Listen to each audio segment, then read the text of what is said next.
following on from that now. So if you had to name one player from both sides that's going to really be a big mover this series, and you could name it from the provinces, you can name it from the midweek team, from the All Blacks. Who do you think we should be watching out for this August?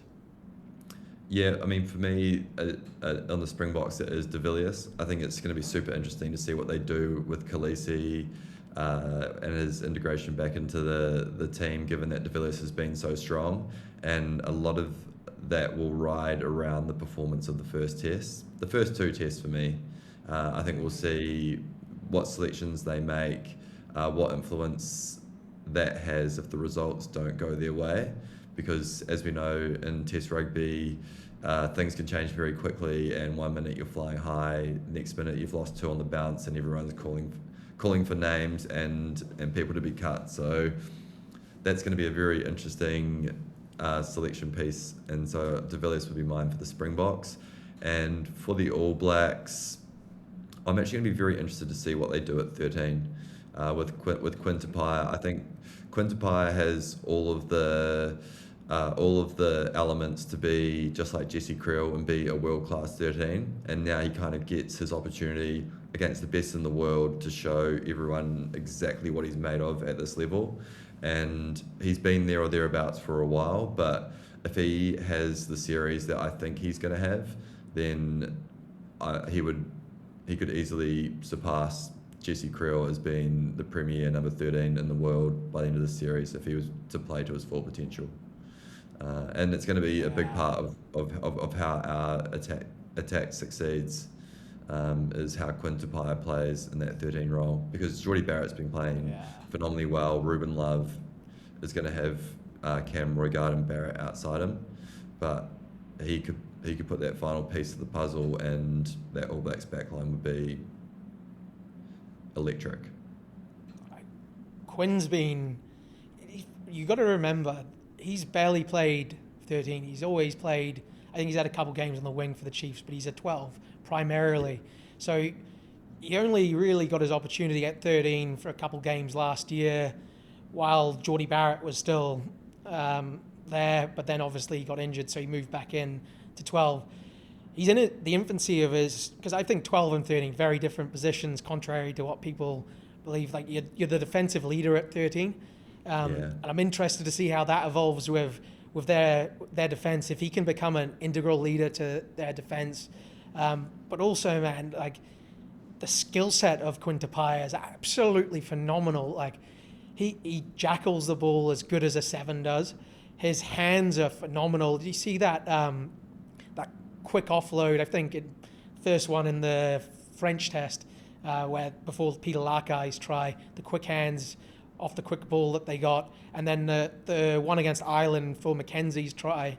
I think Ruben Love obviously was just short of the line, but it's just his ability to, in one movement, take the ball and move it straight away.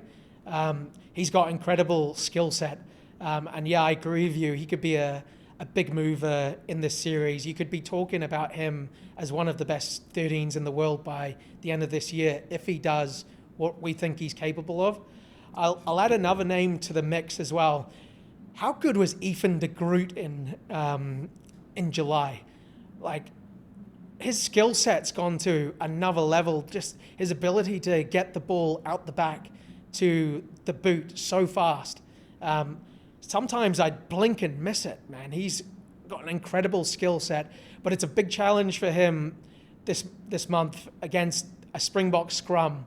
That could be the key thing that decides the series. If the All Blacks can get parity with the Springbok scrum at set piece, because I think New Zealand has the second best scrum in the world after South Africa. I think that, and they've developed a lot of depth in that position. And I thought for a while there after 2024 end of year tour, Tumaidi Williams was kind of coming through, and I thought maybe de Groot's going to lose his spot. He wasn't even selected on the bench for a few of those games, but he's really responded outstandingly well, taken his game to another level. I think if he can anchor that scrum, it'll be a big part of New Zealand getting the front football that they need to win this series. I'll add another back rower to the mix from South Africa. I actually think Jasper Wiese might be one of the most underrated players on the planet at the moment.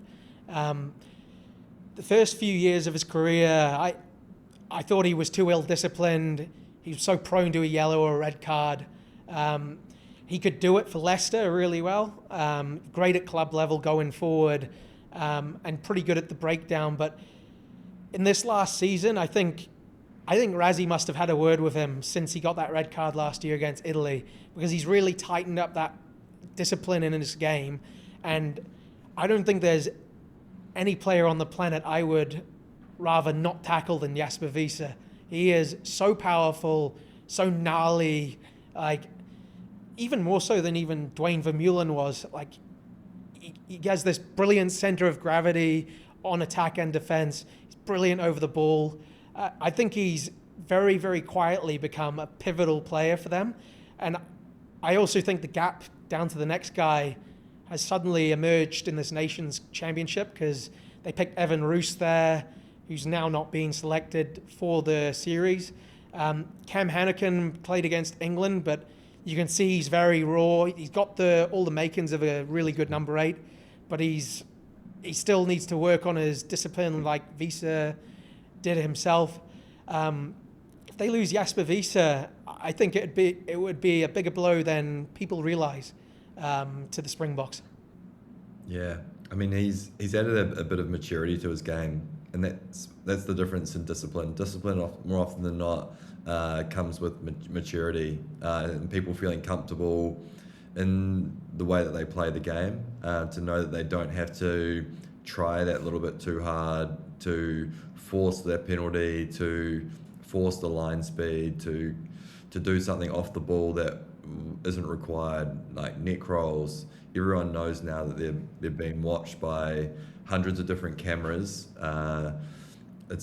If you can remove the ill discipline from the game, then you're a long way to becoming a great player. And the All Blacks could take leaves out of that book as well. There's a number of guys who are probably too ill disciplined right now, which it's their worst. Well, it's their biggest enemy. The All Blacks is their discipline. If the All Blacks can keep the Springboks out of the 22 for long periods of time, then they'll stand a fighting chance in the greatest rivalry tour. If they concede too many penalties through ill discipline, and especially unnecessary ill discipline, then they're going to find themselves camped on their line. And as we see right now in international rugby, if a team can make it to within 5 metres of the try line, there's a very high chance that they're going to score a try. And you don't want to be standing behind your post for long periods of time in South Africa, because it can get ugly pretty quickly. 100%, man. Yeah, New Zealand, I think, need to keep their penalty count under double digits, even lower than that, I think, because if you're giving away that many penalties against this Springbok team, they'll just maul you into oblivion. So the discipline's going to be really key. To finish on a prediction note, one, what does success look like for the All Blacks at the end of this tour? And two, what are you backing? Success for the All Blacks by the end of this tour. As All Blacks fans, you can never shy away from the fact that you expect your team to win, and to win the URC games, the midweek games. We'll be expecting to win them well, regardless of which teams we roll out.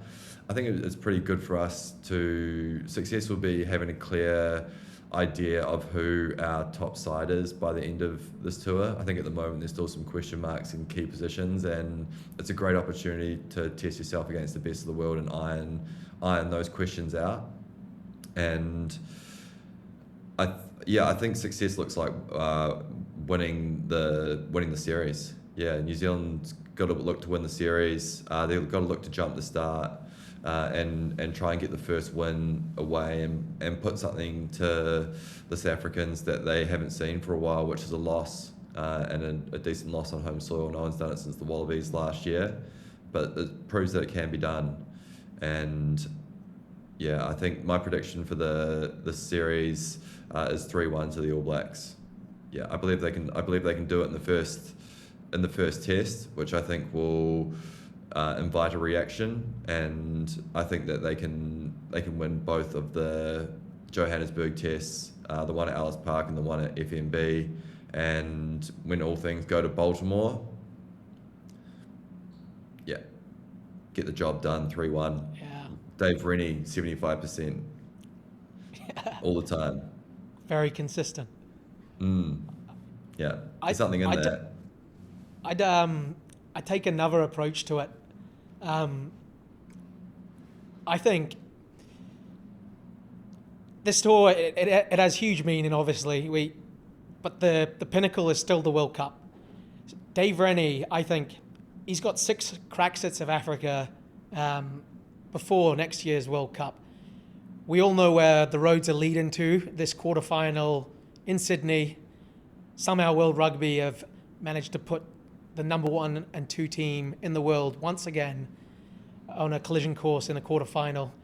It's great for guys who have a ticket to it, but obviously we would prefer the better teams to go deeper. I think Dave Rennie, he's going to experiment over the course of the series. He's going to try a lot of new players, and he's going to figure out a game plan that can work to win that one game in the quarterfinal. I think that's the one that ultimately really matters. That being said, any All Blacks game has meaning, and any Springbok All Black game has meaning. I reckon New Zealand will catch South Africa out on that first game, the first test. I think they'll take them, but that'll spark a reaction for the rest of the series. And I think South Africa will go out there and win the series 3-1 off the back of losing the first test. I also think the Stormers and the Bulls could give New Zealand a real scare in those opening games. The Bulls, very, very cohesive unit. They've got Ambrose Papier, who pretty outstanding in that game against Scotland. He's not been picked in the squad, so he'll be available for that game. I wouldn't be writing off any of these provinces. They're pretty special teams. So I reckon either one of the Stormers or the Bulls will get a win against New Zealand, and I'm going to say 3-1 South Africa after the All Blacks win that first test. Yeah, that's pretty good. I think it's going to be a huge attrition rate for the All Blacks. I think people forget just how much these tours take out of the body when you've been asked to back up game after game, and while they've done it at club level for a while, playing a midweek game and then being asked to turn around to play a test, the first test, for example, in Johannesburg, it was going to be a big call. So using the squad in a smart way is going to be pretty key for the All Blacks, because big injuries, key injuries up front. New Zealand, the All Blacks, unfortunately don't have the same level of depth to cover that as the Springboks do. And if we're taking head counts by the second test, then the third and fourth test could be a tough ask for the All Blacks. So I can definitely understand how you got to that point.